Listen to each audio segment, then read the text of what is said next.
Hello guys, আসসালামু আলাইকুম। সবাই কেমন আছেন? আশা করি সবাই অনেক ভালো আছেন। তো আজকে ওয়েদারটা অনেক ভালো, তাই আমি উদ্দেশ্য করছি যে সবাই মিলে নিকলি যাব। তো হঠাৎ আমাদের প্ল্যান হয়ে গেল, তো আমরা এখন নিকলির উদ্দেশ্যে রওনা হলাম। আমরা আবার সাথে সাথে গাড়ি নিয়ে বের হয়ে গেলাম। আমার সামনে আছে বাবলু কাকা, তো মধ্যেরটা আমি, আবার পেছনে এটা মুসালিম ভাই। তো আমরা সবাই নিকলির উদ্দেশ্যে রওনা হয়ে গেলাম। সামনে জায়গাটা অনেক কাদা যুক্ত ছিল। আমরা বাবলু কাকে বললাম যে একটু আস্তে আস্তে যাওয়ার জন্য, সে খুব আস্তে আস্তে গাড়িটা চালালো।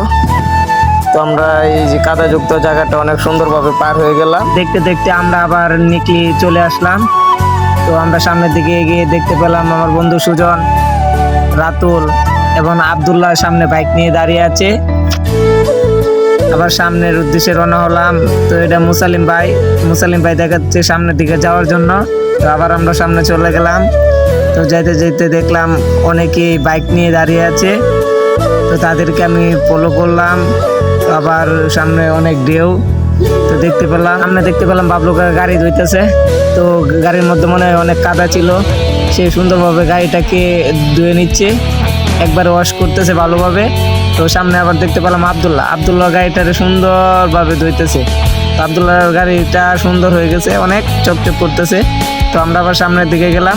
মুসালিম ভাই বলতেছে সামনের দিকে যাওয়ার জন্য। সামনে যাইতে যাইতে দেখি এত পানির স্রোত বলার বাহিরে। তো আমাদের অনেক কানি লাগলো সামনে যাওয়ার জন্য। তো আমরা আস্তে আস্তে করে সামনে গেলাম।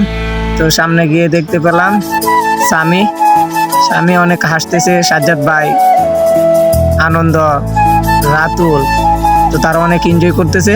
তো আবার আমি সামনে চলে গেলাম সৌরভ মামার কাছে। তো সৌরভ মামা ভালোভাবে গাড়িটাকে ধুইতেছে, তো ভালোভাবে ওয়াশ করলো। তো এখানে অনেকটা হাসি দিয়েছিল। পরে আমরা সবাই গোসল করার জন্য পানিতে নেমে গেলাম। আমি বললাম যে ভালোভাবে ভিডিও করার জন্য, সৌরভ মামা বলতেছে যে আমরা পানি ছিটাবো সেটা ভিডিও করার জন্য। তো সুন্দরভাবে ভিডিও করলাম।